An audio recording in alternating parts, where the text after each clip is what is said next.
70% of the surface of our planet is covered with water. Seas and oceans hide not only diverse inhabitants, but also traces of humanity. Thousands of sunken ships contain pieces of our centuries-old history. Let's look into these depths of the sea and find out what secrets they hide.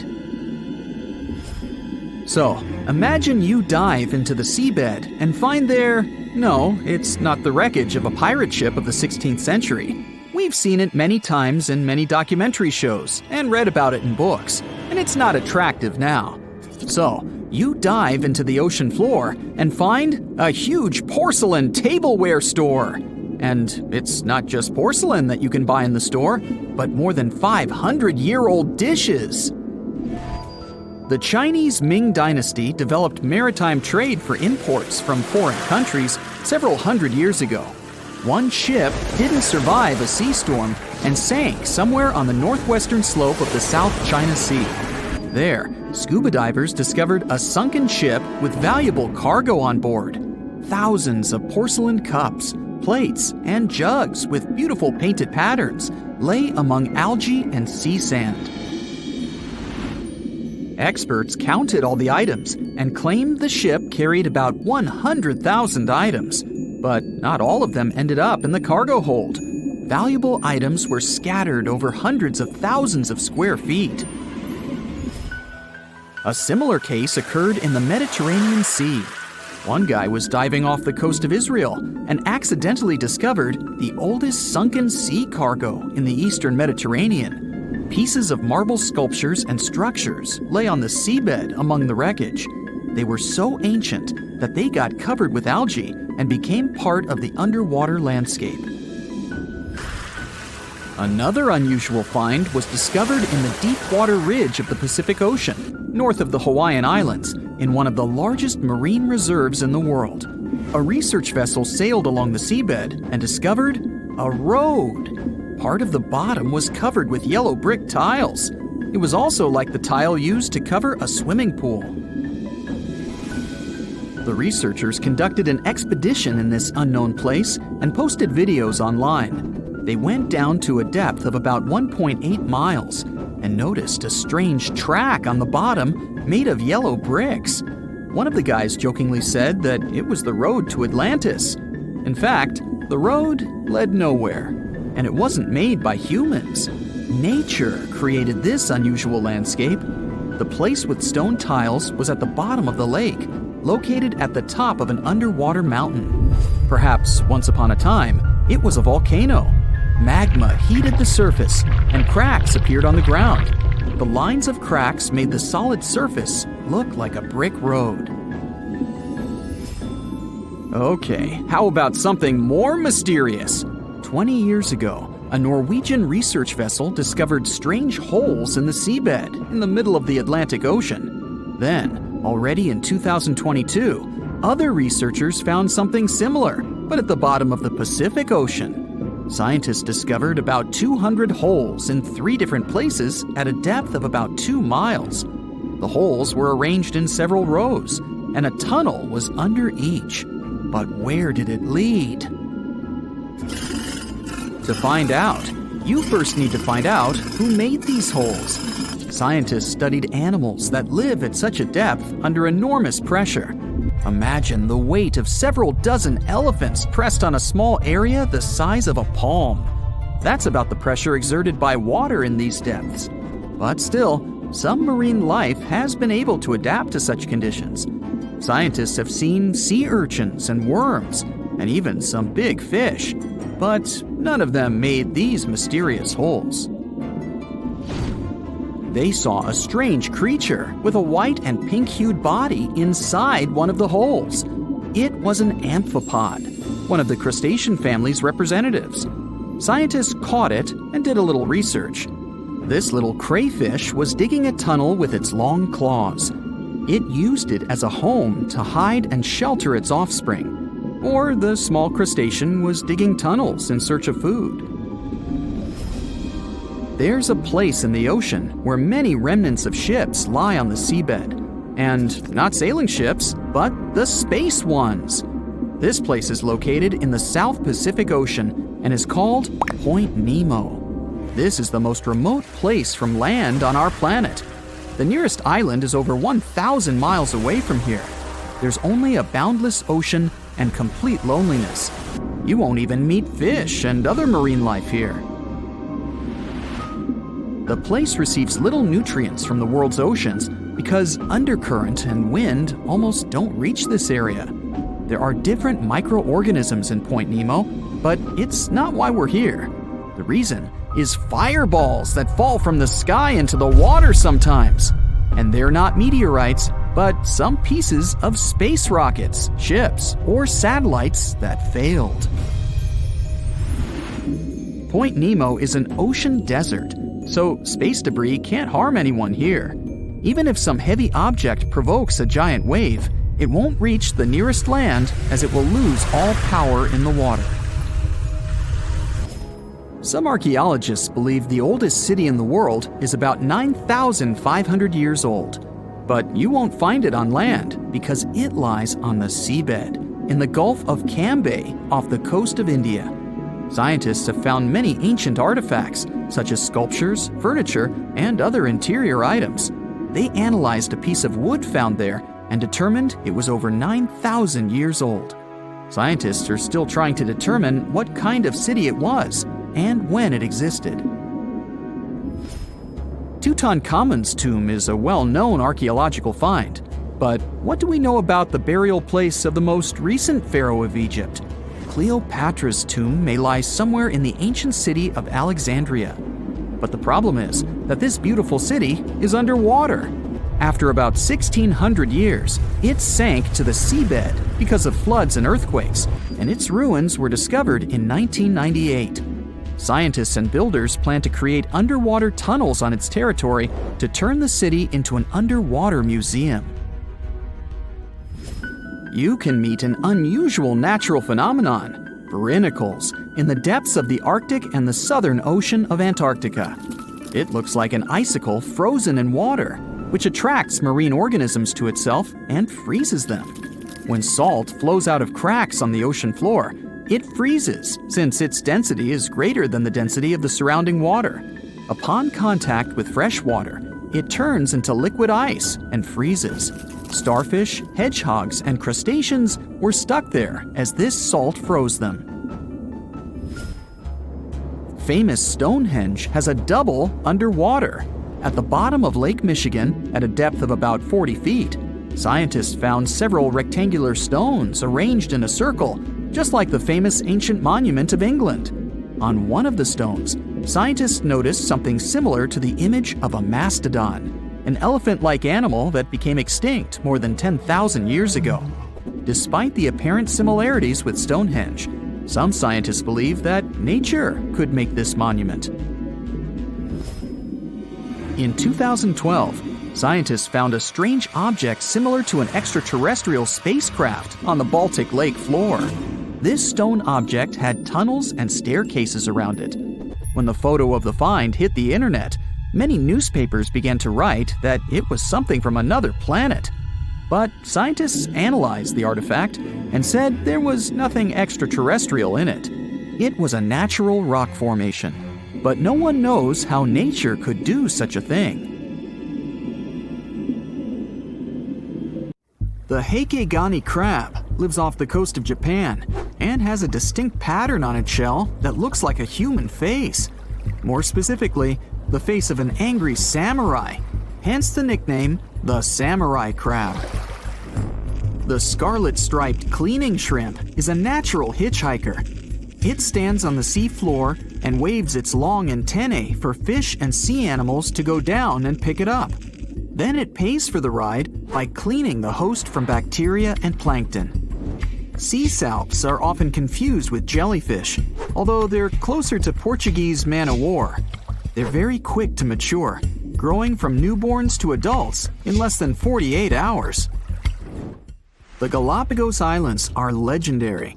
They've got giant tortoises, blue-footed boobies, Sally Lightfoot crabs, and red-lipped batfish. But if you've ever swum around there, you might have seen something really unexpected in the water: iguanas. everywhere. These large marine reptiles eat the algae that grow on underwater rocks. They're strict vegetarians. I bet the fish are happy about that. A long flat tail designed for swimming helps them move around, and sharp claws keep them on the rocks for their daily sunbathing sessions. But watch them closely, they sneeze a lot. They haven't got a cold or anything, they're sneezing out salt. A special gland keeps the salt out of their nose, and they've got to get rid of it somehow. Sounds painful. What's cool is that they don't mind us in the water with them. Because the islands have been so isolated, the creatures here aren't afraid of humans. Fish can fly too. Thanks to their wing-like fins, flying fish can soar a distance of about 600 feet, almost as long as 2 football fields.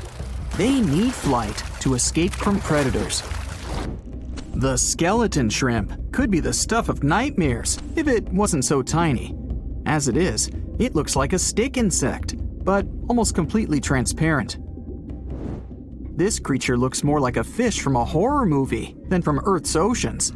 The sea devil anglerfish resides at a whopping depth of 3,200 feet and has no shortage of weird features: razor-sharp teeth, a misshapen body, and an unsettling stare.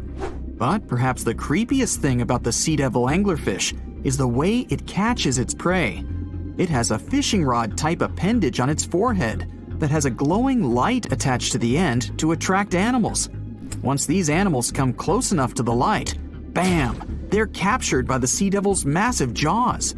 These guys are even capable of eating prey larger than they are, so their eyes aren't bigger than their stomachs. Starfish can cover their prey with their stomachs and eat it outside its body. Then, they simply bring their stomachs back inside. Well, that's handy. Their relatives, sea cucumbers, can do the same party trick, except that they leave part of their guts behind to scare their attacker. It's okay, the missing parts quickly grow back.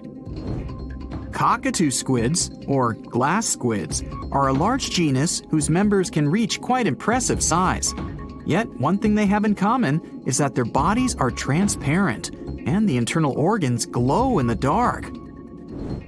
Despite the hairy octopus looking like it's forgotten to comb its hair in the morning, it's actually its skin that's sticking in every direction. Other sea creatures have a harder time realizing where the octopus itself is this way, I guess. The hairy squat lobster lives in reefs, hiding from its enemies in crevices.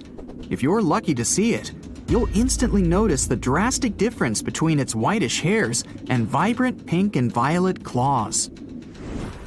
If you step on a sea urchin, you're gonna know right away. Look at those spikes. While they're not aggressive, they've got a great defense going against any creature that wants to eat them. Venomous spikes and a poisonous bite. Pick your poison, literally. They live in all the oceans of the world, so avoiding them is out of the question. They mostly hang out in shallow water, hiding in rock pools and reefs. So, unmindful people step on them a lot. The long venomous spikes of the urchin look like needles. They feel like them too. They can go in quite deep. Plus, they release a strong toxin. So, what's the cure? Remove the spikes quickly and wash with salt water. Sea turtles are constantly crying. They're not sad or anything. The weeping is only because they excrete excess salts from their body through their tears. Box jellyfish tentacles grow up to 10 feet long, and each tentacle has 5,000 stinging cells. Not bad for a creature that's mostly just water. Their venom is strong enough to paralyze anything they want to eat. Now, if you happen to get stung, it's going to hurt a lot. Its toxins contain proteins that affect the heart, skin cells, and even our nervous system. No wonder it's considered one of the most dangerous creatures on the planet. I wouldn't recommend using sunscreen, soda, coffee, or other older methods. They don't work. Your best bet is some good old-fashioned seawater. Looks like jellyfish are the rulers of the ocean, not sharks. The margin sea lizard isn't an actual lizard. It's a kind of sea slug that dwells close to the water surface. It swims upside down and somersaults to get food, And let's admit, it looks very cute. When some foreign object gets into an oyster's shell, be it a grain of sand, a parasite, or garbage, the thing irritates the mollusk's inner walls. Since the animal can't spit the item out, it envelops it in thin layers that separate from the body. These pearlescent layers accumulate until they form a round pearl. In the past, people believed that pearls were the tears of mermaids. Now we know they're just some decorated debris. Dolphins have highly developed communication. They call each other by name. Each dolphin responds to a specific sound. Mostly they say, "Stop calling me Flipper." The orca is the largest of dolphin species, and they actually have different cultures. Two orcas from different social groups won't even understand each other's language. They're the only animal known to do this. I wonder if they developed any Google Translate for dolphins. The banded shrimp, or banded boxing shrimp, was really aptly named.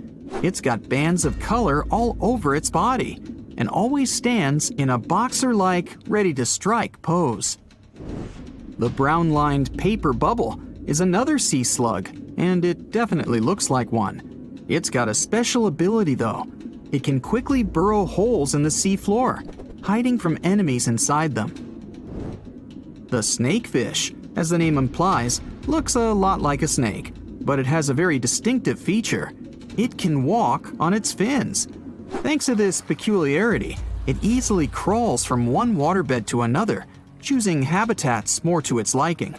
On the way, a snakefish can get hungry, for sure, so it often munches on small birds and rodents. It can grow quite big, though, and hunt even larger animals. How much weirder can it get than to walk through the woods and suddenly see a huge and toothy fish stalking some rabbit? The alligator snapping turtle catches its prey by going fishing. Its tongue looks like a worm, and the turtle waits with its mouth wide open at the bottom of a stream, lake, or pond until some unsuspecting fish takes the bait. Then, snap! The jaws come together faster than the blink of an eye, and dinner is served. The mossy jellyfish is normally invisible in the dark abyss where it dwells, but when exposed to light, it will reflect it and shine beautifully. The black swallower might be small, but make no mistake, it could easily gulp down your favorite puppy. It can open its mouth extremely wide, allowing it to swallow prey twice its size. The African tigerfish will eat whatever it finds, and given its own size and that of its monstrous teeth, you can imagine it finds a lot of food. It mostly feeds on other fish, but when nutrition is scarce, it can jump out of the water and catch both insects and small birds right in the middle of the flight. It's not so big as to eat a human, of course, but the name should warn you that it can easily take a bite out of your arm or leg. Your brain controls your arms and legs, but with an octopus, each arm is actually kinda independent with its own special brain, held together by a bigger central brain, kinda like the conductor of an orchestra. The central brain sends higher-level signals to each arm, saying things like, "Move to the left, there's a crab behind the corner," or "Touch this silly human's foot, let's mess with him a little bit." No matter how smart their arms and legs might be, an octopus still needs to look after them all the time. Hold on to your hat, my friend. These internet users came across some hauntingly spooky stuff IRL, but I'm guessing you'll want to stay away even from these pics. Picture this. You're boarded and ready for takeoff in a huge Boeing jet. It's your first time on an airplane. You were scared, but people kept telling you it was safe. You've convinced yourself it would be alright when the pilot comes on the speaker with some disturbing news. Good morning, folks. Our flight has been canceled for safety reasons. It appears that a cloud of bees is hovering close to one of our wings, and we'll have to remove them before takeoff. I have to say, this is a first. I have to say, I'd like to get off, please. Now let's say you always take the long way to work. It's one of your favorite bits of the day because you can enjoy a peaceful walk surrounded by beautiful scenery. You're passing across a muddy pond area like you normally do, when something strange catches your attention. What on earth could that be, you ask yourself? Apparently, it's a colony of reddish worms, just casually existing. I think my stomach just turned a little. Have you ever backpacked anywhere around the world? If you have, then you were probably worried about one thing and one thing only – bed bugs. Getting into a new hostel, the typical routine is to check your mattresses.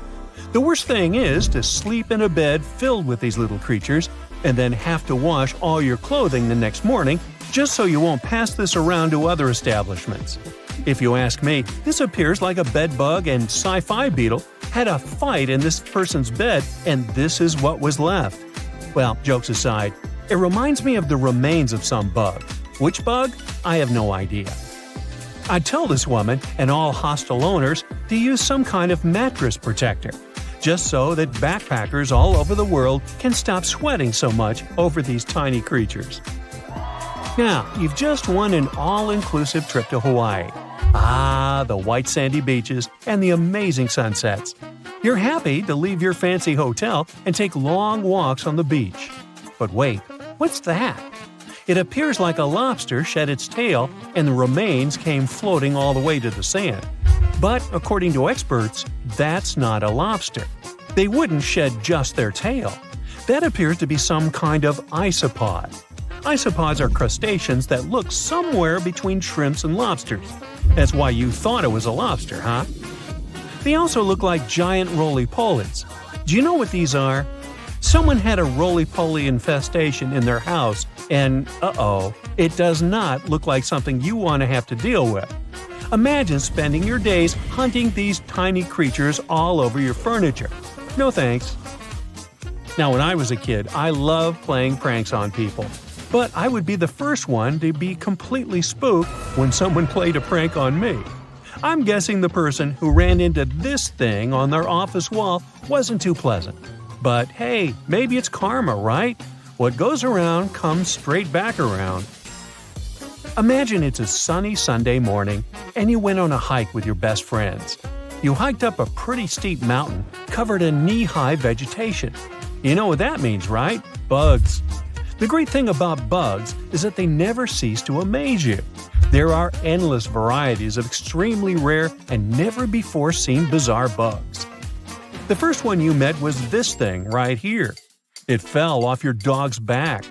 It resembles a jackfruit seed mated with a spider, and this is what came out of that union. Hopefully, it's just a bizarre insect and not threatening in any way. Your sock also picked up a few buddies along the way. Look at the number of ticks your sock protected you from. The next time you go on a hike like this one, you should take some kind of bug repellent with you, but a strong and effective one. You know, like an ultrasonic repellent that disorients ticks, so they'll never find the way to your juicy socks. And speaking of bugs, quick test here to find out if you're the type of person that loves or loathes the great outdoors. Imagine it's early in the morning and you just woke up in a remote house found deep inside a forest. You step outside, and the first thing you see on the porch is a snake casually passing by. Would you take a selfie with it, or close the doors and hide back in your covers as fast as humanly possible? Or maybe you just woke up, opened the door to the outside world, and got to be the sole witness of a bug molting. Would you shed a happy tear or be disgusted by it? I mean, look at it. It seems like a baby Pokemon. So cute. Ah, it's summertime. My favorite time of the year. You can enjoy the pool until late in the evening and meet your friends and family for a Sunday outdoor picnic. But there's one thing that really annoys me: bees. Eating outdoors usually means having to share some of your juice or yummy food with a bunch of bees. If only some genius person invented something that kept bees away from our food, like some ultrasonic frequency we could blast on our speakers, or some kind of decoy nest that was more interesting to the bees than my picnic food. Oh, or maybe this. I guess this will do. Simple but effective. I'll try it out and tell you if it worked out for me. The best thing after a hard day's work is coming home. Except when you're welcomed by this thing. I mean, how did this spider even get here if you live in a city apartment miles away from any real greenery. That's a mystery I'll never solve. You take your 5-year-old to play in the local park. She's in a digging phase, so as soon as she gets there, she starts digging up the whole place like a Jack Russell Terrier. You watch her have buckets of fun when suddenly you spot a shiny blue thing crawling out of the hole. What on earth? You think to yourself. You grab it with a stick and it reveals itself. A centipede. You know, the things that burn you with their venomous legs. Best to put it back in the hole and move to another park. If you could choose any movie or TV series to live inside of, which one would you choose? Most likely some cozy rom-com, right? I'm guessing no one, or almost no one here, would choose to live life as a Last of Us character, right? But it seems to me like this person had a Joel moment, if you ask me. This thing crawling out of the forest floor is a fungus that imitates a human hand. I mean, does life imitate art, or is it really just one giant messy blob? Remember when we talked about backpackers? Well, this person had a similar problem as they do. Apparently, they took a bunch of clothes to wash and dry, and this is what the dryer filter looked like afterward. There are maybe 100 little buddies in there. Ooh.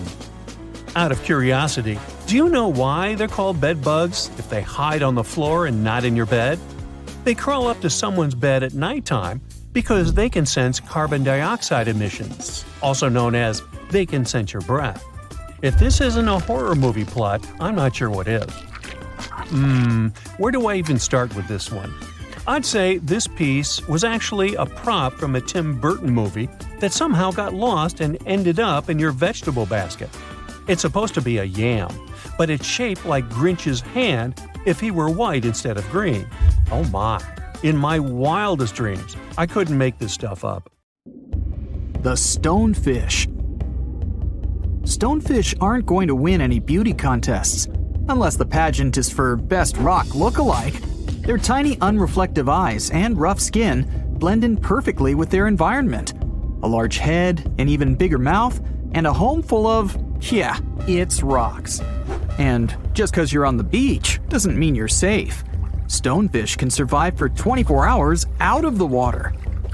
Stepping on one or even handling one won't be that fun. Their dorsal fin spines have extremely strong venom. It shoots out when they get stepped on, and it can lead to paralysis or even heart failure. You'll need help fast. No wonder they're one of the most dangerous creatures in the water, or anywhere. Be careful when scrambling around rocky areas. They love to play hide and seek. The deep-sea dragonfish. If there were a prize for the most hideous fish in the ocean, the deep-sea dragonfish would win. With slimy, scaleless skin, massive teeth, and a face only a mother could love, this bad boy of the sea is nothing to mess with. It likes to swim between 700 feet and 6,000 feet below the surface of the ocean, where the waters are the darkest and coldest. Along with some other creatures on this list, the deep-sea dragonfish relies on its bioluminescent body parts to catch prey. It also uses its hanging appendage, which boasts a little red light on the end, coming out from its lower jaw. Many fish mistake this little light for prey, luring them right into the jaws of the deep-sea dragonfish. Very clever dragonfish, very clever indeed. The fangtooth. The Mariana Trench is an underwater trench with a depth of 35,000 feet, nearly 7 miles below the ocean surface. Let that sink in. While scientists know the Mariana Trench exists, it's one of the least explored places on Earth. It's also the deepest area of Earth's oceans.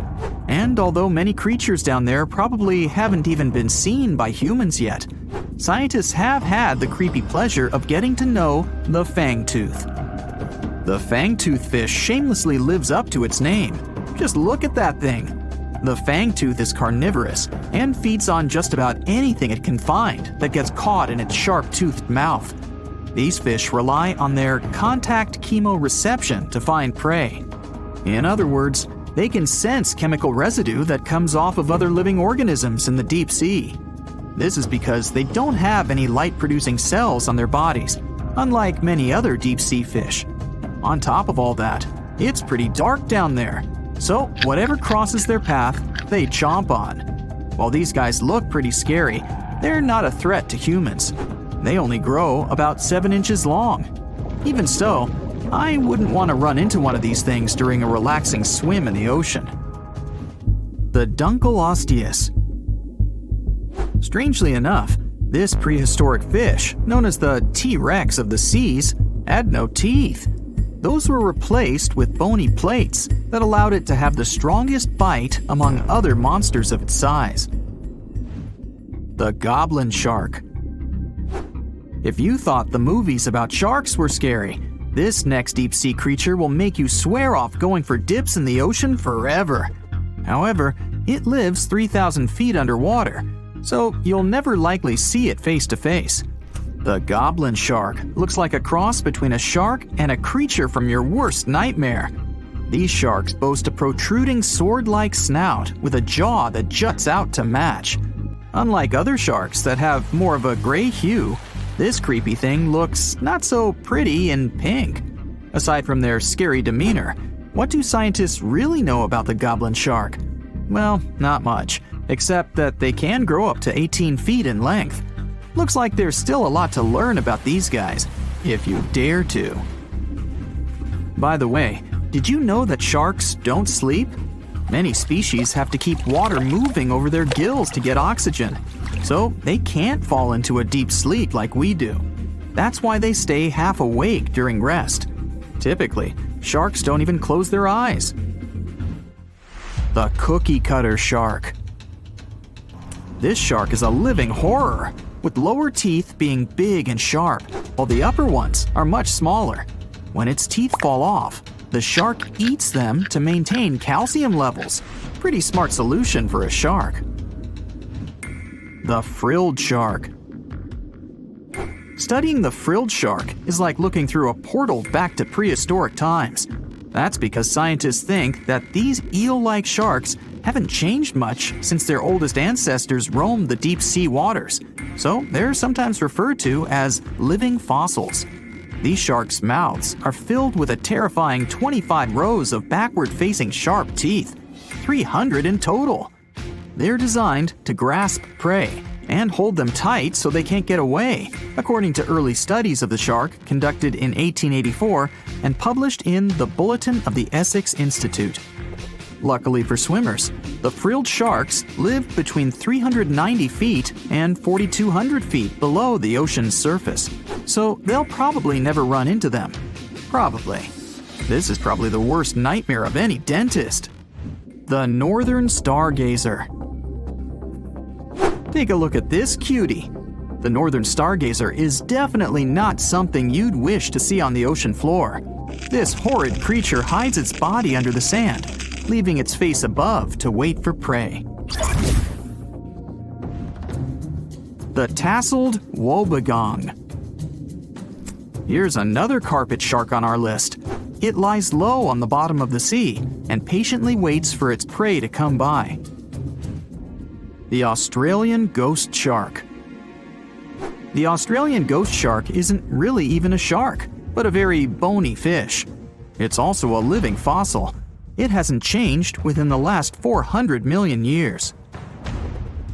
Believe it or not, sharks and humans have a common ancestor that lived around 440 million years ago. Even though we both evolved in our own way, there are still some signs of that connection. For example, the genome of an elephant shark is very similar to humans. The Leopleurodon. This list of terrifying creatures would be incomplete without mentioning the terrifying and prehistoric Leopleurodon.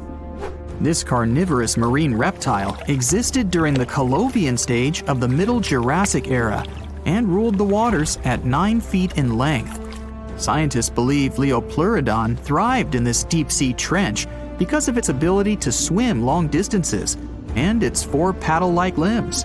While they probably weren't able to propel themselves toward prey like other animals of the area, they did manage to accelerate and attack very ruthlessly and efficiently. Additionally, they relied on their long snouts to smell prey, which leads scientists to believe they didn't rely on sight for hunting. This means they could have thrived in the dark Mariana Trench. Around 150 million years ago, Leopleurodon became extinct due to competition for prey against other thriving marine reptiles. And I think I speak for all of us when I say, thank goodness for that. Considering that scientists have only explored 5% of the ocean floor and found some of the scariest sea creatures imaginable, one can only dream of what other animals reside in the deep sea waters. Perhaps it's best to keep them in your imagination. Am I right?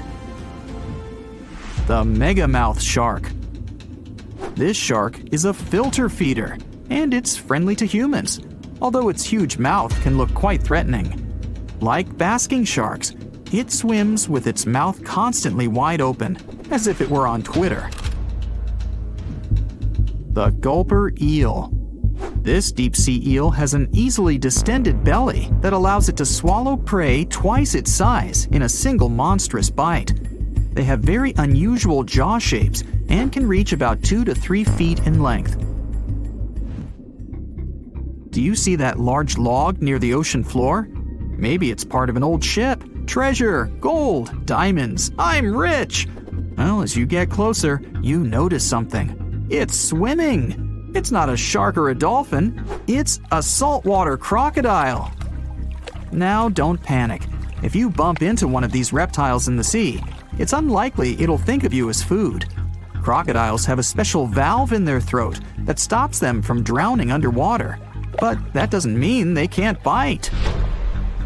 Usually, they're heading to a nearby island, and the quickest way there is to body surf. They can't really take the ferry, you know. Watching one from a distance should be okay.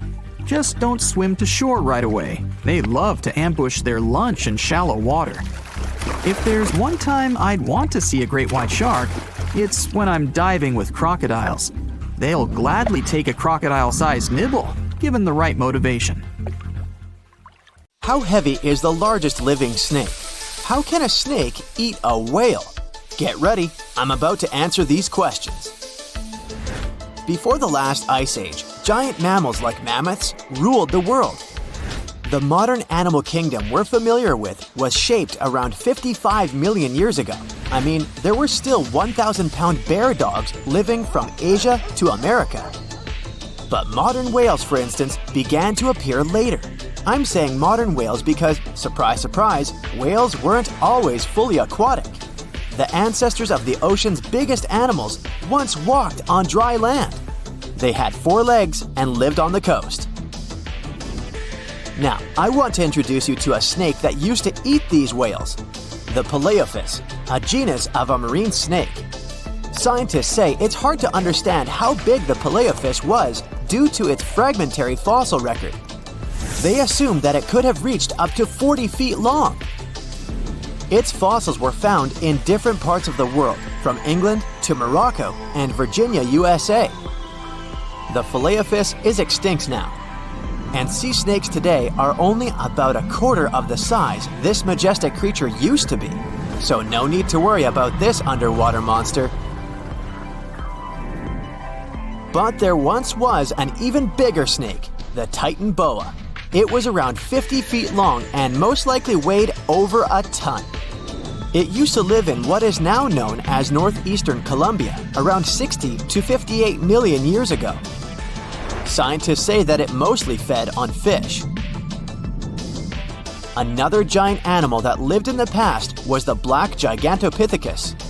These primates aren't related to gorillas. They lived in the area of modern China. Some people believe that they're still alive, but so far, no one has laid eyes on them.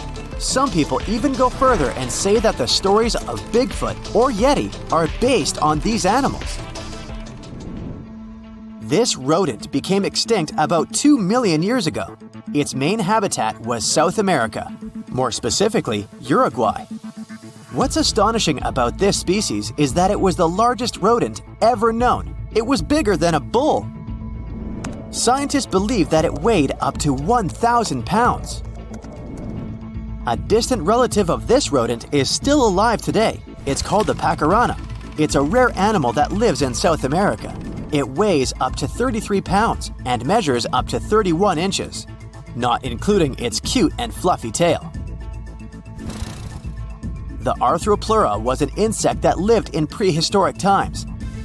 Imagine a giant millipede measuring up to 8 feet in length. Here you go. It was one of the largest land animals of its era, about 315 million years ago. The Arthropleura's shell was covered with tough plates. These plates were there to protect the creature from damage.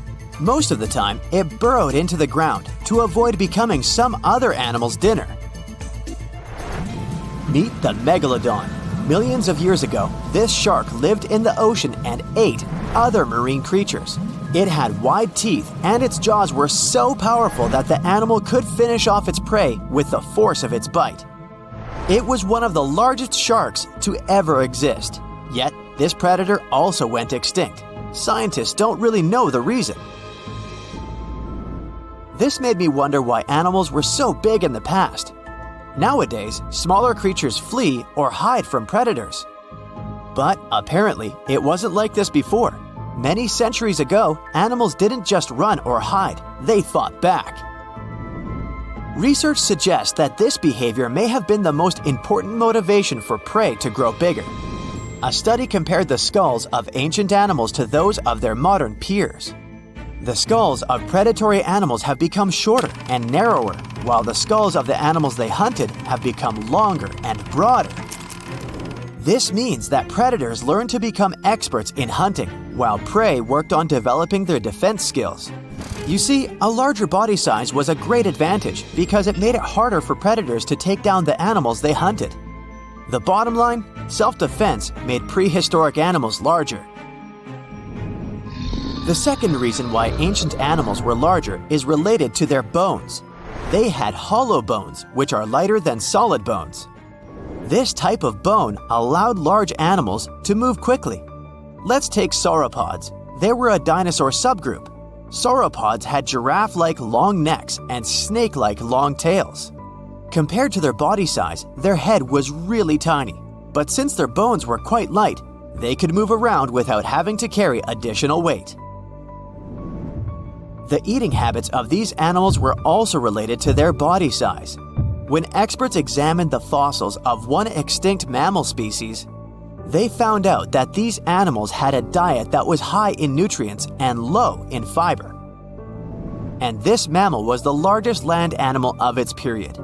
In other words, following this diet, mammals could grow to be very large. There was plenty of food out there, so they didn't have to worry about finding it. Fun fact, these animals also took chewing out of the picture. They could swallow their food in large pieces instead of taking small bites. Environmental conditions also played an important role in the evolution of larger animals in prehistoric times. Those animals tended to live in warm, moist climates that provided them with a lot of food. They didn't have to compete for food sources. Researchers believe that because of these conditions, natural selection worked in a certain way. I mean, body size was more important than such traits as agility and speed. Oh, and did you know that large animals tend to produce more carbon dioxide? And ultimately, a bigger volume of carbon dioxide increases the amount of vegetation in the animal's habitat. As for the abundance of oxygen in the atmosphere at that time, it could be another vital element for some animals' growth. A good but scary example of an animal that benefited from the high levels of oxygen can be the cockroach of the Paleozoic era. At that time, cockroaches were the size of modern house cats. Now this one would give me the chills if I ever faced it. Ugh.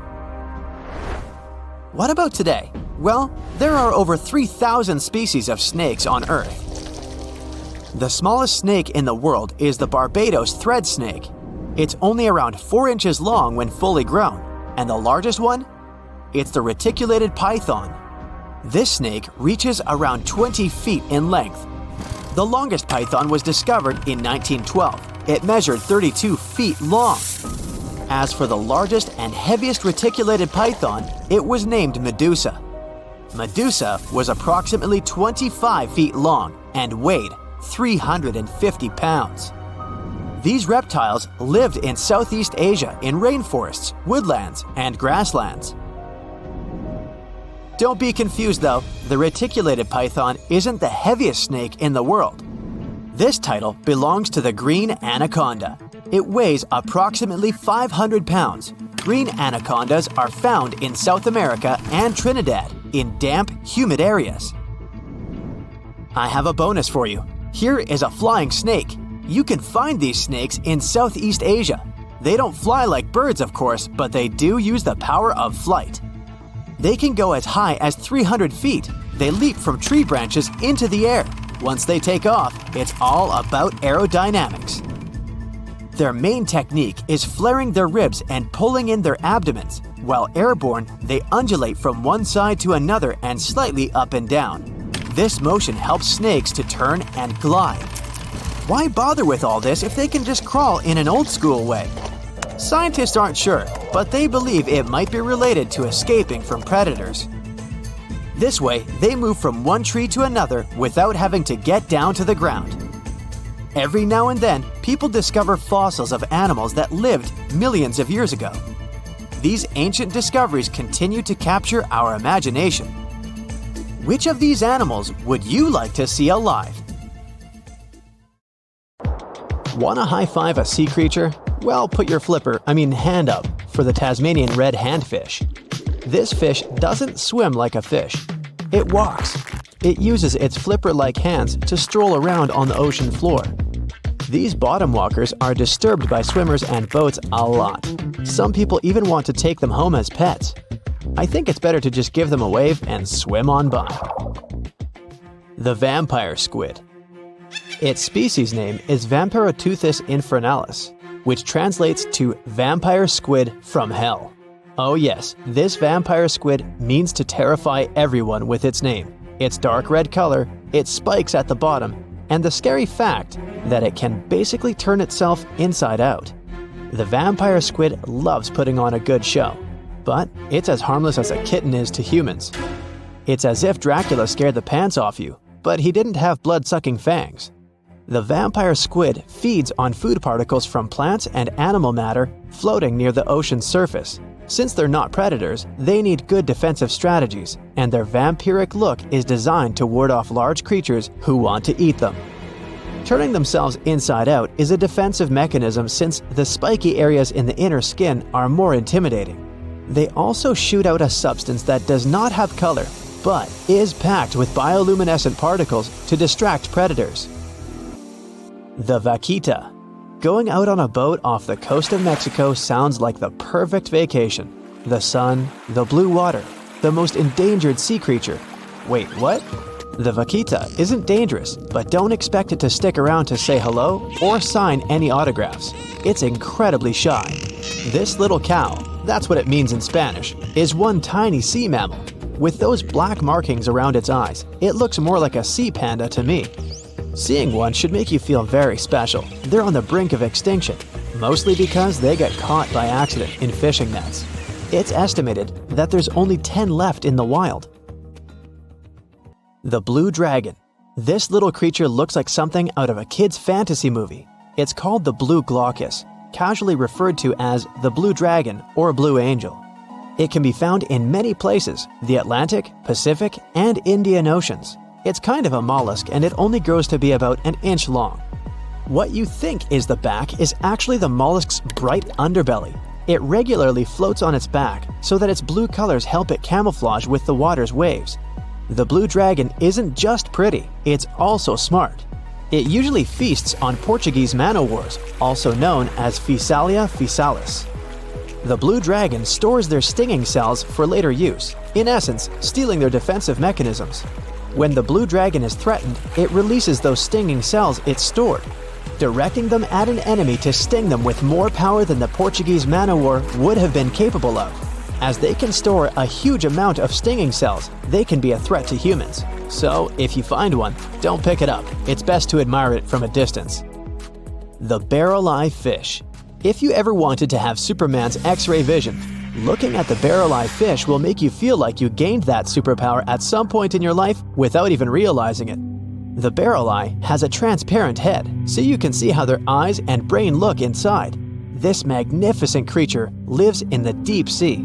This is the lowest level of the ocean, where strange creatures roam in near-freezing temperatures and constant darkness. They're exposed to water's pressure that's almost 1,000 times that of the surface. If the idea of the deep sea sends a shiver down your spine, stay tuned to learn about another of its creatures later on. The barrel-eye fish can be found in the Atlantic, Pacific, and Indian Oceans. You might be wondering, why oh why would a fish have a see-through head? And that would be a fair question. Since the species was discovered in 1939, it was believed that the fish's eyes were set to see straight ahead and couldn't move, so it was assumed that they had tunnel vision. Scientists Bruce Robinson and Kim Reisenbichler from the Monterey Bay Aquarium Research Institute recently discovered that the fish can move its eyes vertically to see through the top of its translucent head, thus noticing if there are predators or prey nearby. The transparent head also allows more light to enter so they can detect prey better. It's believed that the barrel-eye fish eats jellyfish and small fish species. If you dive in the ocean at night, you might be lucky enough to see how orange ball corallimorph blooms in the dark. But make sure to be quick because as soon as you turn on your flashlight to take a good look, it will retract its tubes back into itself. The megalodon. The whale shark isn't the biggest shark known to humans. If the entire shark species were a kingdom, the prehistoric megalodon would be the ruler of the sea. Megalodon roamed the ocean a long time ago. About 15.9 to 2.6 million years back between the early Miocene and late Pliocene eras. While they've long been extinct, people are still amazed to learn about these gigantic sea beasts. Megalodon could reach anywhere between 45 feet to 60 feet in length with jaws more than 6 feet wide. A fossil of a tooth that once belonged to a megalodon measured at 7 inches. Needless to say, I'm pretty stoked that these guys have long been extinct. But there's still some adventurers out there hoping to meet this monster one day. The Dumbo octopus. This adorable creature, or creepy creature, or however you want to see it, is officially called Grimpoteuthis. More casually, it's referred to as the Dumbo octopus, named after the Disney character. Though Dumbo, the elephant, not the octopus, was teased for his big ears, it's highly unlikely that this adorable octopus gets teased by its water neighbors. They are the deepest living octopuses living in the deep sea, and you know how scary that place is. They're only about 8 inches tall and spend their days hovering just above the seafloor eating snails, worms, and other food they find in the current or near ocean vents.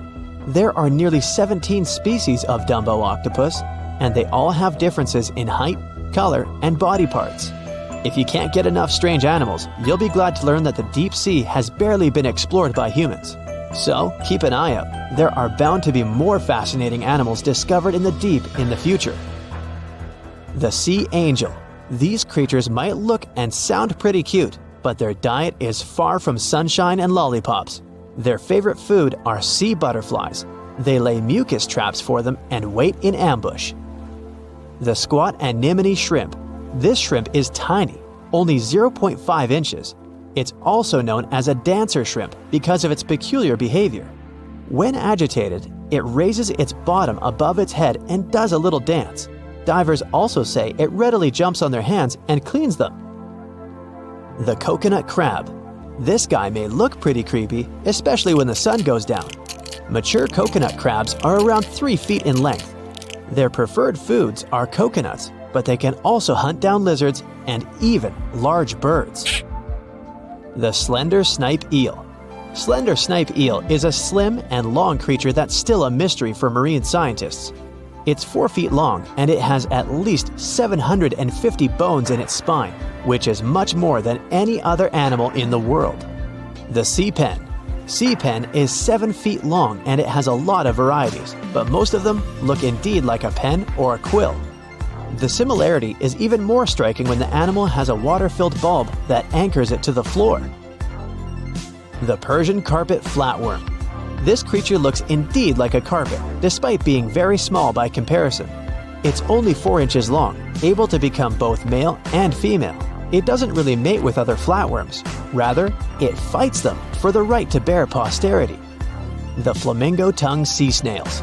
Tourists love these extraordinary snails for their pretty colors, thinking it's a shell, but in fact, the shell is quite dull and hidden underneath colorful soft tissues. They eat softer, toxic parts of corals and store their toxins to protect themselves. There are plenty of fish in the sea. Some of them look totally like Nemo or Dory. Then there's the butterfly fish and fancy guppy, which is indeed really fancy. And then there's... what on earth is that? I would definitely not pay for a diving experience to see this guy. The anglerfish has the unofficial title of the ugliest animal in the world, but I wouldn't dare to break that news to it. There are more than 200 species of anglerfish currently swimming somewhere in the gloomy depths of the Atlantic and Antarctic Oceans, up to a mile below the surface. Some of them prefer different living conditions, the shallow tropical environments.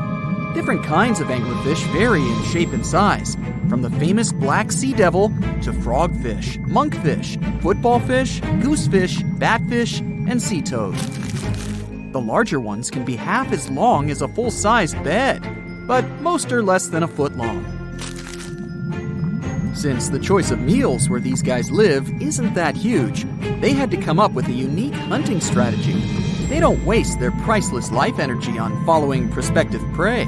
Instead, they use a piece of dorsal spine that sticks above their mouths like a fishing pole, hence the name of the fish. There's a sac of bioluminescent bacteria that glows brightly in the dark at the end of that rod. The light lures prey, and all the anglerfish has to do is wait, and then enjoy its lunch delivered right to its mouth. Their bodies are pliable and huge, so they can easily swallow prey twice their size. Deep-sea anglerfish eat whatever they can find. Species that live in more shallow water aren't picky either, and can eat anything from shrimp to snails and small fish. Only female anglerfish have the cool fishing rod feature though. So what about their males? Finding a soulmate deep under the sea isn't that easy. I mean, literally, there's no light down there. Plus, there are frigid temperatures and low oxygen levels. Anglerfish can't afford to go on many dates in those conditions, so they mate for life. And before you go aw about it, I have to tell you, they do it in quite a special way. Male anglerfish are much smaller than their ladies. The contrast is so striking that when researchers first got interested in their love life, they thought those males were actually the offspring, or larvae, hanging out next to their moms. Certain anglerfish male species have receptors that alert them that there's a female nearby. After they mate, the male bites into his woman and stays attached to her head, belly, near her tail, and other areas he can access. While they morph together forever, the female fish gets the male's cells, DNA, and reproductive organs, but loses her immune response cells. The male gets free permanent housing and nutrition. Given the current real estate prices, it sounds like a dream. But that accommodation is shared by up to 8 males, and they can't move out if they ever feel like it. You're unlikely to meet this deep-sea fish in real life, but if you meet an anglerfish in your favorite video game, remember that you can easily outswim it and make it kinder to you with tranquilizing arrows. Once you befriend it, the anglerfish can be your scout and help you discover new areas with its bioluminescent pods. Back in the real world, down in the twilight zone of the ocean, about 650 to 3,300 feet down, the anglerfish isn't the only creature you're lucky you'll probably never meet. Many of the locals look like they come straight out of science fiction or horror movies, but that's because they had to adapt to this dark, deep world. I did my best to get you prepared for the creatures you're going to meet, starting with the common fangtooth. They spend most of their lives deep down, but at night, they move toward the surface to snack. These guys are more active than most other deep-sea dwellers.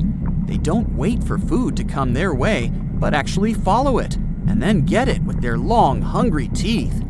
They don't have a built-in light bulb like the anglerfish, so they've developed a great sense of smell and use as much sunlight as they can get there in the depth to get around. Sometimes, even the shadow of a passing by prospective prey is enough for them to switch to action mode. And though they don't look too charming, they're completely harmless to humans if you ever run into one of these guys. Stoplight Loosejaw sounds like a great name for an alternative band, but it's actually another deep-sea resident with sneaky hunting habits. It has special light-producing photophores under each eye. They emit green and red light like a stoplight, hence the name of the fish. Unlike other fish, these guys hardly ever leave the twilight and midnight zones. Their lower jaw is a quarter of the total body length, and the stoplight keeps it open all the time, hoping to get some lunch. It looks like a ferocious predator, but mostly prefers zooplankton with an occasional dessert of shrimp, krill, and fish.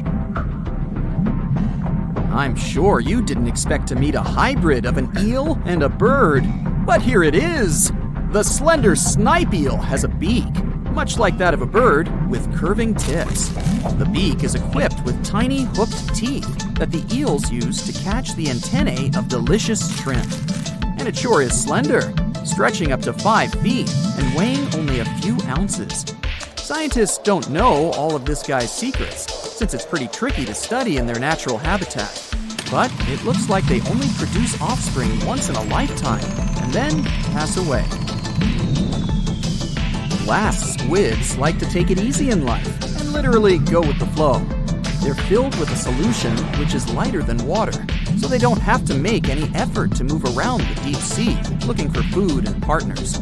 These creatures are transparent, so they blend into any landscape and don't even cast a shadow while moving. Talk about a great survival tactic. If danger finds it anyway, it can transform into a lumpy ball, pushing its head and tentacles into its mantle cavity. It can also release ink into the mantle and go from transparent to black. The same ink can protect it against hungry whales and seabirds. Another tactic they use to scare off predators is to activate their light-emitting organs around their eyes. I'm getting hungry. Maybe I can snack on this sea cucumber. Ouch, it's moving! So I guess it doesn't belong in a salad after all. These soft-bodied fellows live in all parts of the ocean, from shallow waters to the deep underwater world. Most of them slowly move around with their tiny feet, but some crawl around by flexing their bodies. Sea cucumbers can shed their internal organs when there's a predator approaching. Those sticky organs distract the intruder, and the happy cucumber moves on and just grows the organs back. What's that glistening in the distance? Looks like someone dropped gems in the water. That's a sea sapphire, also known as the most beautiful animal you've never seen. Some males of this type of copepod can change color from deep blue to purple, red, or gold. 1 second later, it's gone. And it's back, shimmering bright. The secret to this magic is that their bodies are transparent and reflect light differently at certain angles. It looks like it's their way of communicating between each other and attracting mates. Female sea sapphires don't have the same superpower, but their eyes are bigger compared to males, probably to spot them from a distance.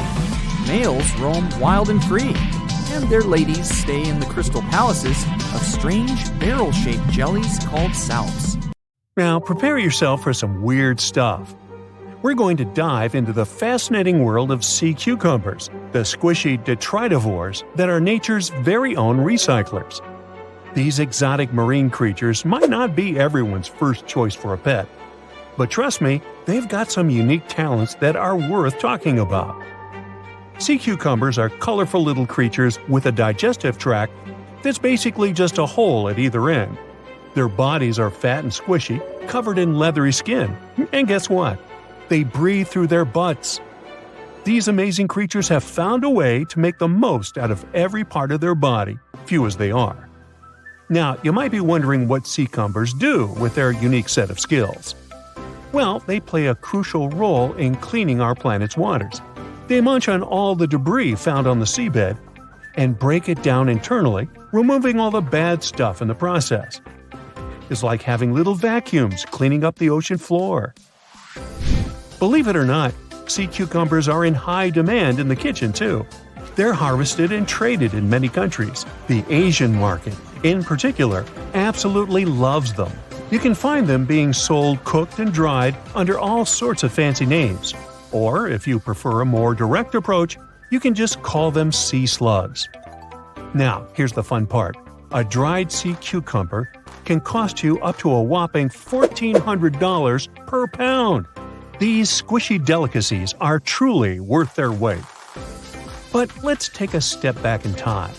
The tradition of eating sea cucumbers goes way back, more than 1,000 years in Asia to be precise. And as demand for these curious creatures grew, so did the need to find them elsewhere. This led to overexploitation of local fisheries, causing sea cucumber stocks to diminish in many countries.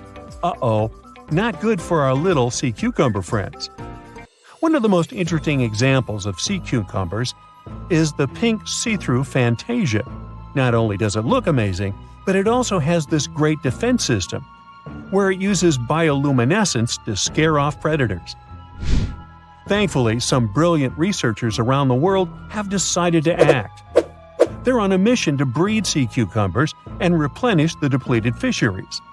They're also exploring how these creatures can be a reasonable food resource and help reduce the damage done by fish farming. In Scotland, for instance, where a team of enthusiastic students started a company for this particular purpose. Their goal? To figure out how sea cucumbers can absorb as much of the bad stuff they can in the water. They might just be the aquatic superheroes we've been waiting for. Meanwhile, in Sweden, marine biologists are working hard to restore the population of red signal sea cucumbers. These poor creatures have been fished out of local waters, but specialists are determined to give them a fighting chance.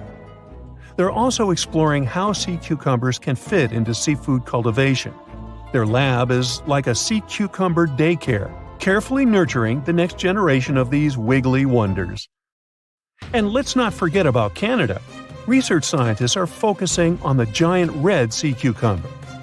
These magnificent creatures can grow up to 20 inches long and are perfect for co-cultivation with other species. They're even developing special containment systems that will make it easier to keep sea cucumbers where they're needed the most.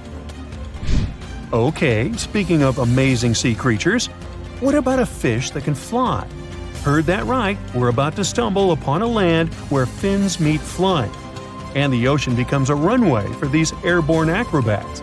Prepare to be fantastically entertained. Nah, I didn't write that one. So picture this, you're lounging by the warm ocean waters, minding your own business, when suddenly you see a fish soaring through the air like a torpedo. That's right, they are real, and they got some serious style. With their sleek bodies and pectoral fins that resemble wings, they're the high flyers of the sea. Now, you might be wondering, why would a fish take to the skies? Well, it turns out these magnificent creatures have developed this nifty gliding ability as a sneaky trick to escape from their underwater foes. And boy, do they have plenty of enemies. Those guys are all on the lookout for a tasty flying fish snack. When it comes to their diet, these avian fishes are quite the foodies.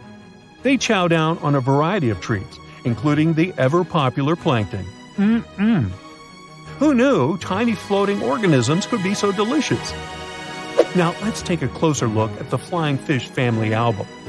We've got a whopping 40 known species strutting their stuff in the sky. And here's a fun fact. All of them have tails that are forked in an uneven manner, with the lower lobe being longer than the upper one. It's like the fishy version of a funky hairstyle. And there's more. Some of these weird flyers even have supersized pelvic fins, giving them the appearance of having 4 wings. Can you imagine the envy in the fish community when they see these trendsetters gliding by? Okay, now let's get to the nitty-gritty of their airborne adventures. The flying fish takeoff is a sight to behold. First, they gather some serious speed underwater, reaching a zippy 37 miles per hour. That's faster than some highway speed limits. Then, like a rocket ready for blastoff, they angle themselves upward and break the ocean surface, ready to take flight. But they don't stop there. These thrill seekers can reach heights of over 4 feet in the air. Can you imagine the view from up there? They glide through the sky, covering long distances. That's like the fishy equivalent of a marathon. And here's the best part. When they approach the water again, they can flap their tails and continue their flight without fully returning to the depths. These fishy flyers are also all about the nightlife. Just like partygoers flock to a glittering disco ball, flying fish are attracted to light. Crafty fishermen take advantage of this by setting up canoes with just the right amount of water to keep the fish comfy but prevent them from escaping. Then they add a luring light to the scene, and before you know it, flying fish are caught left and right, supplying a bountiful catch for those lucky fishermen. Don't worry though, these flying fish aren't on the endangered species list. Not yet, at least. The next time you find yourself by the ocean, keep an eye out for these marvelous creatures. You never know when you'll see a flying fish extravaganza. Our next adventure takes us into the quirky world of underwater romance. Picture this: a scene that looks like someone doing the tango with their lunch. Wait, what? No, it's not a throwing up contest, I promise. We're diving headfirst into the jaw-dropping, pun intended, mating ritual of the jawfish. These curious creatures call the coral reefs of the Caribbean Sea and the Western Atlantic home. And boy, do they know how to make a spectacle of themselves. Forget about pickup lines or fancy gestures. These jawfish rely on their unique jaw-based moves to pursue their potential partners. It's like a dance-off, but with their mouths. Not only are these fishy fellas skilled in the art of sand scooping, but they also double as diligent parents. Talk about alliteration. Talk about multitasking. The males take their parental duties to the next level by carrying the precious eggs in their giant mouths until they're ready to hatch. It's like they have their own aquatic daycare center going on. When they're not busy nurturing their offspring, these jawfish transform their mouths into fighting tools. That's right, it's time for the Jawfish Fighting Championship. They go head-to-head, or rather mouth-to-mouth, in epic battles of mouth strength and agility. You know the old saying, put your money where your mouth is? Well, these jawfish take it to a whole new level. Whether it's for romance, parroting, or friendly competition, these jawfish show us that sometimes actions do really speak louder than words. They may look like they're having a bad seafood experience, but rest assured, it's just their unique way of finding love and expressing themselves. Texas is home to some of the oddest, creepiest, and most unusual animals you've ever heard of. It might come as a surprise, but this state is full of creatures you'll hardly see in other places. So, let's have a look at the most amazing ones. This truly beautiful bright blue creature is called the blue sea dragon. Despite such an imposing name, the critter is actually tiny. Usually no bigger than a grape. You may find it on the beach or floating beside you in the water. Now, you need to remember one thing. However pretty this little slug may look, never ever touch it. One tourist spotted a few of these pretty dragons on the shore of Mustang Island. He scooped one of the creatures up. He wanted to film it. Luckily, he put it back into the water before it could sting him. Otherwise, it would have ended badly since the blue sea dragon is venomous. Despite their tiny size, their sting can pack a punch. All because of their diet. Their favorite dish is the Portuguese man-o-war, a jellyfish that has enough venom to paralyze small fish and crustaceans. The blue dragons first use mucus to neutralize the jellyfish's infamous stinging cells. And then they steal these cells from the man-o-war's tentacles and store and concentrate them within their own tissues. Then they release these stinging cells on contact, which makes their own sting more powerful, even worse than that of the man-o-war itself. These awesome creatures are also extremely sneaky. Even though their appearance is bright, to say the least, they're well-known masters of disguise. You see that vibrant blue coloring is actually on their bellies, and when they float on their backs, they simply blend with the water. As for their backs, they're gray to camouflage these animals on the seafloor. Now, how about a funny fact? A group of tiny dragons floating together is called a blue fleet. And another fact, blue dragons normally lay a string of around 16 eggs, and it takes them 3 days or so to hatch into larvae. Blue sea dragons rarely make it to the shore. They're soft-bodied, So when the animals finally get through the surf zone and are deposited on the shore, they're already broken apart. And still, watch out! Even in this case, the venom in their bodies doesn't dissipate. But of course, blue sea dragons aren't the only unusual animals inhabiting Texas. Have a look at this nightmarish creature, poisonous, slimy, and kinda immortal. Meet the hammerhead worm. The worst thing? It might be lurking in your garden while you're watching this video. You can easily recognize this worm by its creepy, spade-shaped head. It doesn't look like any other invertebrate you've ever seen. Or any other creature, that is.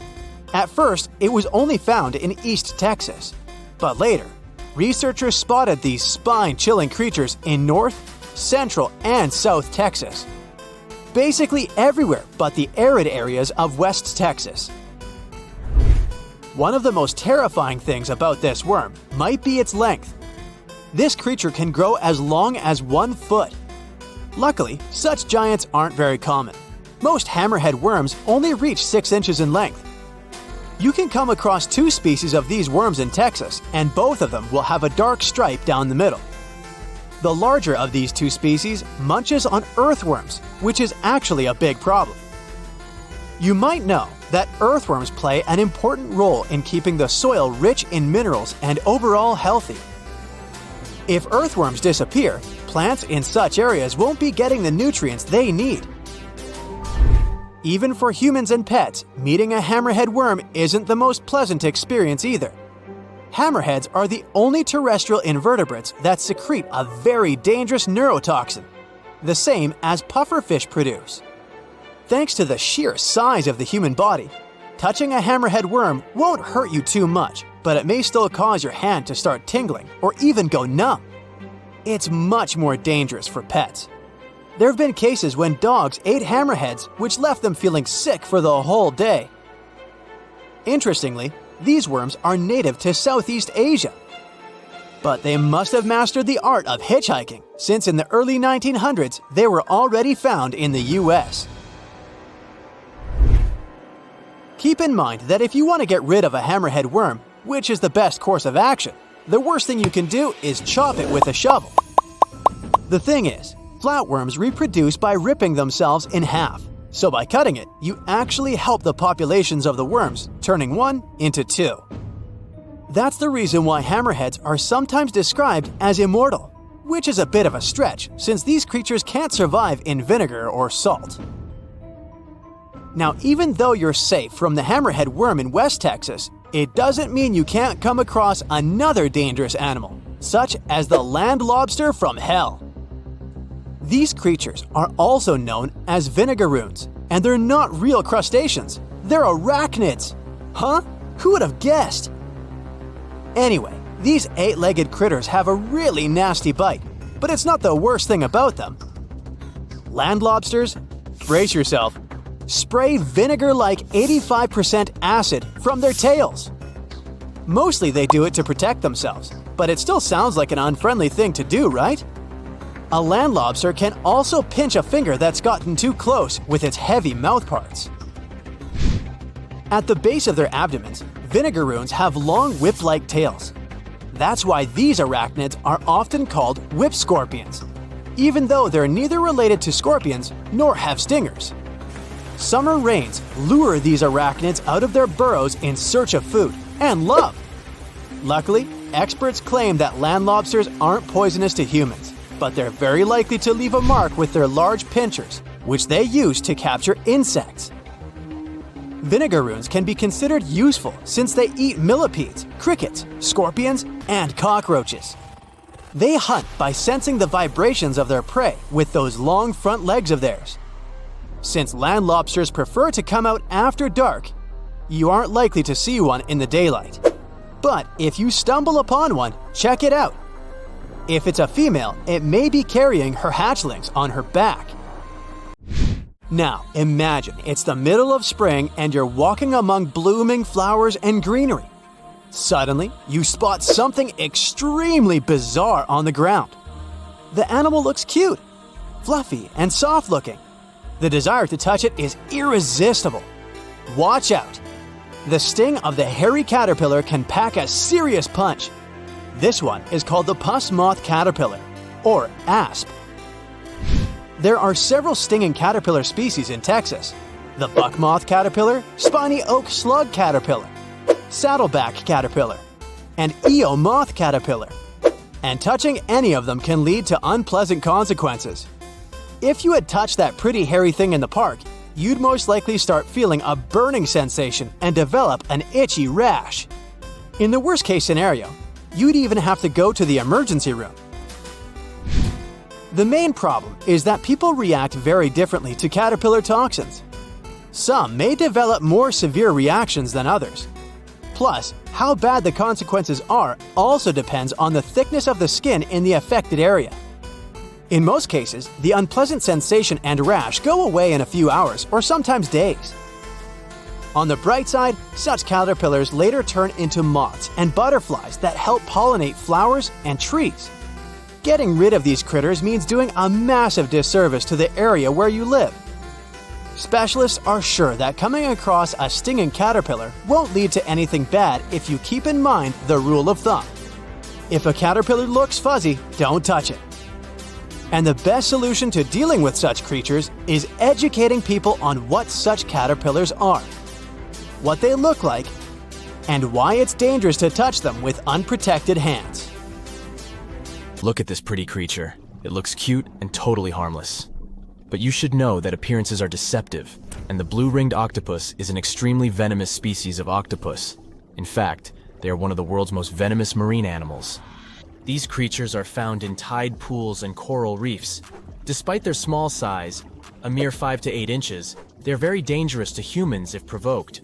Their venom contains a powerful neurotoxin called tetrodotoxin. When the animal feels threatened, its first instinct is to flee, but if the threat persists, for example, if you don't give up the idea of picking the octopus up, it will go into a defensive stance and display its blue rings.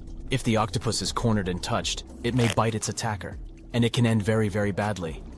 Tetrodotoxin causes severe consequences, and sometimes results in total body paralysis, when the victim is fully aware of the surroundings but unable to move. The victim remains conscious and alert, but because of the paralysis, there's no way of signaling for help or indicating distress. Interestingly, in its chilling mode, the blue-ringed octopus looks brown or even pale, but once it feels endangered, it switches on its psychedelic pattern. Such a response is called aposematic behavior. In simple words, it's when an animal flashes bright colors, warning others that, should they take a bite, they won't live to tell the tale. Of course, the blue-ringed octopus isn't the only dangerous animal that looks harmless out there. For example, look at this creature. This animal looks super cute, fluffy and soft-looking. The desire to touch it is irresistible. Watch out. The sting of the hairy caterpillar can pack a serious punch. It's called the pus moth caterpillar, or asp. Hidden among that luxurious fur, there are venom spines equipped with stinging cells like jellyfish. People react very differently to caterpillar toxins. Some may develop more severe reactions than others. Plus, how bad the consequences are also depends on the thickness of the skin in the affected area.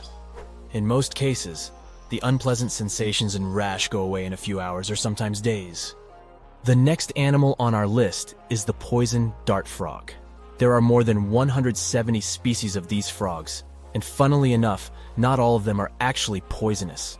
Those which are secret, extremely dangerous toxins through their skin. On the bright side, the frogs never use these toxins for hunting or attacking.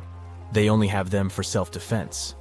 Experts aren't sure, but they suppose that the frog's ability to produce these toxins might come from a diet rich in toxin-containing animals, for example, centipedes or ants. Indigenous peoples in Central and South America have been known to rub their arrows and darts on the frogs in order to give them a poison tip.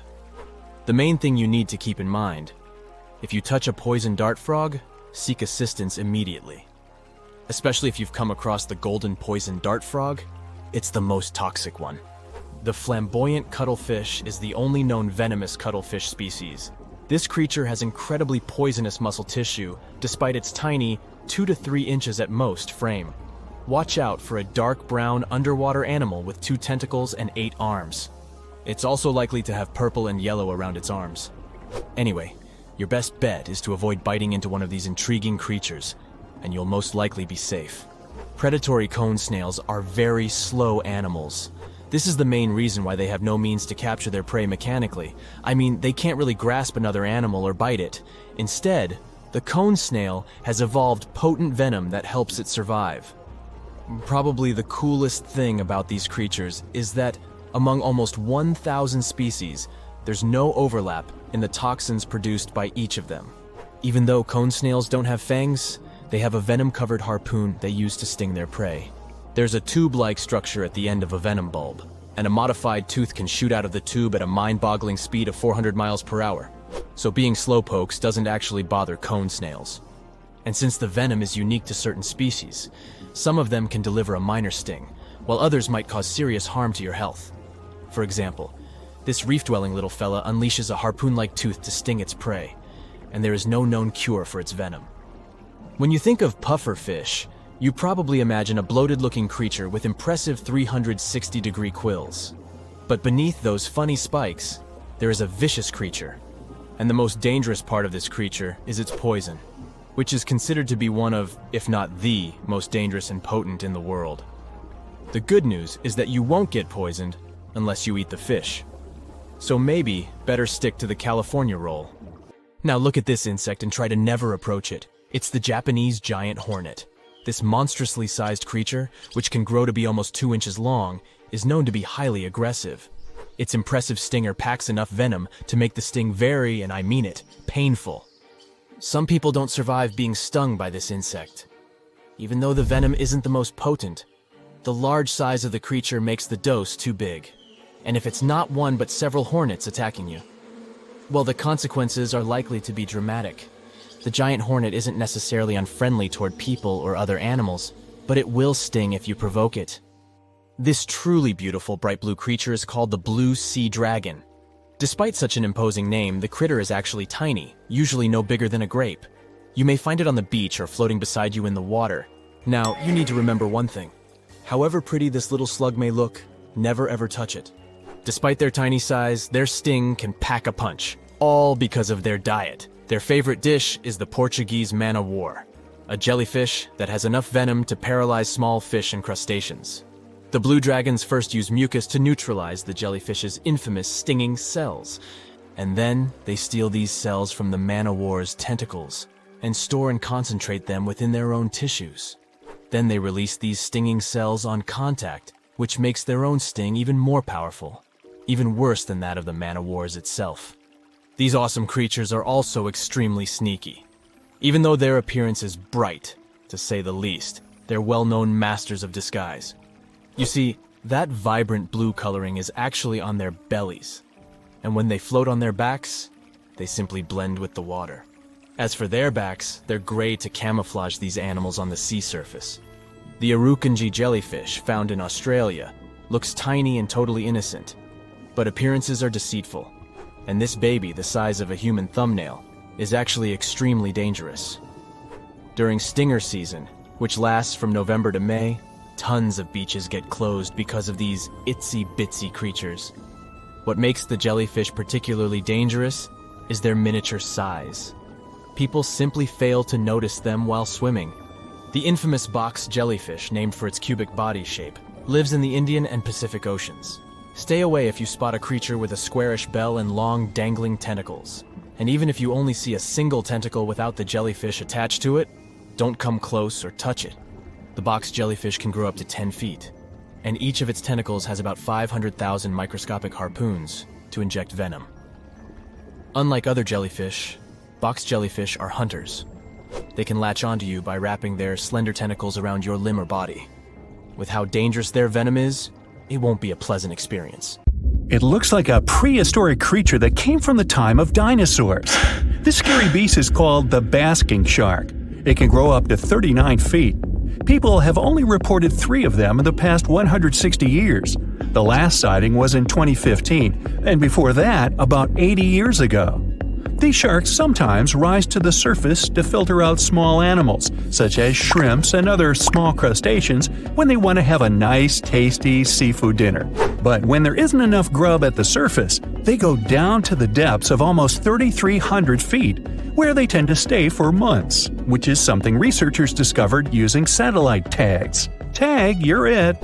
Now, basking sharks like to spend their time in more temperate waters, but they can migrate long distances. They live across the globe, but in warm tropical or subtropical areas, they won't go near the surface because they're not fans of high temperatures.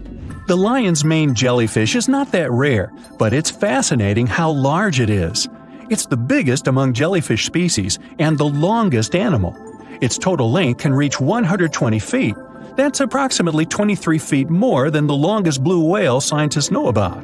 The jellyfish has around 70 to 150 tentacles, and they all contain huge amounts of neurotoxins that can seriously harm you if you come in contact with the animal. But people don't usually come across this type of jellyfish because it rarely lives near the coast, preferring the open ocean.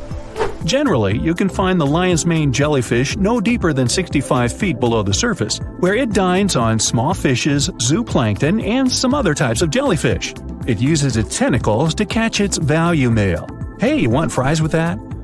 The giant phantom jelly comes out of the darkness and depths of the ocean's midnight zone. Its sun hat-shaped bell reaches over 3 feet across. This bell trails 4 ribbon-like mouth arms that can be up to 33 feet long. This quite rare creature uses its mouth arms to catch unfortunate animals swimming around and not knowing what's coming for them. Giant phantom jelly propels itself through the water with periodic pulses coming from its orange head. It glows faintly and mysteriously in the pitch-black depths. It lives across the globe in all the oceans except for the Arctic. I'm guessing it's too cold. Because of its odd shape, people often call the oarfish the dragonfish or sea serpent. It's about 26 feet long, which makes it the longest bony fish we know about, and lives at depths of 3,300 feet. Oarfish spend most of their time in the deep, dark parts of the open ocean in tropical and subtropical areas. They almost never come to the surface, unless, invited. It's a ribbon-shaped and shiny silver creature with a long red dorsal fin and red oar-like pelvic fins. Its body has no scales and is very thin. The fish can grow to a length of about 30 feet and weigh 660 pounds. Oarfish have really big eyes that help them see better in their dark, scary surroundings. The frilled shark is definitely one of the gnarliest-looking marine animals out there. If you saw it somewhere, you'd probably think you went back to the age of dinosaurs. Yup, the frilled shark is a prehistoric creature because its roots go back 80 million years. This living fossil can grow to be 7 feet long. It got its name from its frilly gills. Even though frilled sharks have the shark part in their name, they swim similar to an eel in a distinctly serpentine way. Its mouth is terrifying. Similar to the maw of the great white shark, it has 300 trident-shaped teeth lined in 25 rows. Hey, come a little closer, huh? Researchers discovered this creature in the 19th century, but people rarely see it, and no wonder. It usually lives at depths of between 390 and 4,200 feet. Most of the time, the frilled shark feeds on squid, swallowing them whole. Its long jaws allowed the frilled shark to gape extra wide and swallow animals half as long as its entire body. Goblin sharks are very rare. Researchers have spotted fewer than 50 of them in more than 120 years. But maybe that's for the best, since we're talking about a pretty scary fella with a narrow snout and sharp teeth. It's also capable of thrusting its entire jaw outward when it wants to catch something. Sounds familiar. As it's lurking through the dark depths of the ocean, a goblin shark sees a small squid that looks quite yummy. The dangerous animal inches toward the squid. When the poor creature notices the predator, it tries to dart away, but it's too late. The shark has already thrust its jaw the whole 3 inches out of its mouth. This jaw is connected to the flaps of skin the shark can unfold. This helps a lot because the goblin shark is a sluggish animal, so it's pretty hard for it to chase its food. After finishing its lunch, The goblin shark puts its jaw back in its mouth and swims away as if nothing's happened. Goblin sharks mostly live at the bottom of the ocean. Like many other shark species, they prefer swimming alone. Here's a silver-colored creature with very rough skin. That's the ocean sunfish, with a total length of almost 11 feet. Its other name is mola. The ocean sunfish is the heaviest of all bony fish out there. People sometimes call it a swimming head because of its bizarre appearance. These creatures have such a weird shape because they're born with a back fin that never actually grows. It just folds into itself as the animal matures and creates a rounded rudder. The sunfish is a bit clumsy. It moves with the help of its mighty fins that allow the animal to swim on its side. This marine inhabitant is a solitary creature. It mostly feeds on zooplankton and jellyfish. The spotted wobbegong is one of the world's rarest sharks. It grows to be more than 10 feet long. It may not look as terrifying as some of its shark relatives, but it's pretty good at catching unsuspecting animals swimming past, mostly during the night. The animal has a spiracle, which is why it can breathe while staying still at the bottom of the ocean. It's motionless most of the time, which is why you can barely notice it. Its flat body and large pelvic and pectoral fins blend in with the underwater terrain. That's why they're so good at hiding. This ability helps when these sharks want to protect themselves too. Wobbegong means carpet shark. They usually live close to the ocean floor in coral reefs, on sandy bottoms, and under piers. People have even spotted the shark in the water that is barely deep enough to cover its flattened body. Now, blobfish lack teeth and bones, so they can't actively hunt. Since they don't have much muscle mass, they can barely move around. Hey, I had a roommate like that once. They get their energy from animals they scoop up from the seafloor. They also know how to conserve this energy. That's how it usually goes with deep-sea creatures. They don't have as much food as those animals that swim closer to the surface. Instead, they have special body mechanisms that allow them to save energy for the times when they don't have much to eat. Pressure at the depths where the blobfish lives is 120 times as high as that at the surface. That's why the bizarre creature looks like a weird gelatinous mass only when you bring it up to the surface. The pressure here is not strong enough to keep its body together. Hey, breaking up is hard to do. The white margin stargazer could compete with the blobfish for the title of the ugliest animal in the sea, don't you think? Now, this animal has eyes on the top of its head, together with an upward-facing mouth which the creature uses to hide itself in the sand. That's where it spends most of its time, with only its eyes protruding from the sand. It chills this way until some small animal passes by. It can lunge at its target incredibly quickly, literally within milliseconds. This creates a vacuum in the water that pulls in a crab, fish, or some other small, unfortunate animal. Another tactic involves venom. This fish has a venomous spine in its shoulder blade that helps with catching other animals and defending itself against enemies. Even though it's not related to the electric eel, the white margin stargazer can generate an electric shock as powerful as 50 volts. Ow! Whale watching is a popular bucket list item, but getting too close to these gorgeous sea creatures isn't the best idea, especially if you don't want to kick the bucket too early. Whales are generally curious and friendly giants, but they can be unpredictable when you cross their personal borders. First of all, they are huge, and one wrong move on their side could flip over your boat or seriously hurt you. Second, they are wild animals, and like any other wild animals, they can carry certain infections they could transfer to you if you get into direct contact.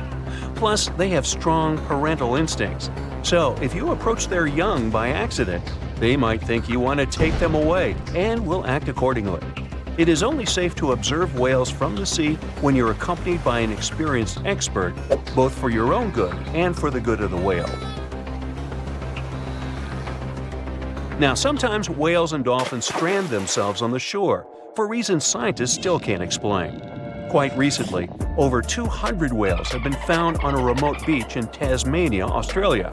A rescue team rushed to the location to save the whales, half of which were still alive. The rescue operation was really complex due to the remote location. The locals were trying to help the whales, covering them with blankets and pouring buckets of water on them to keep them alive.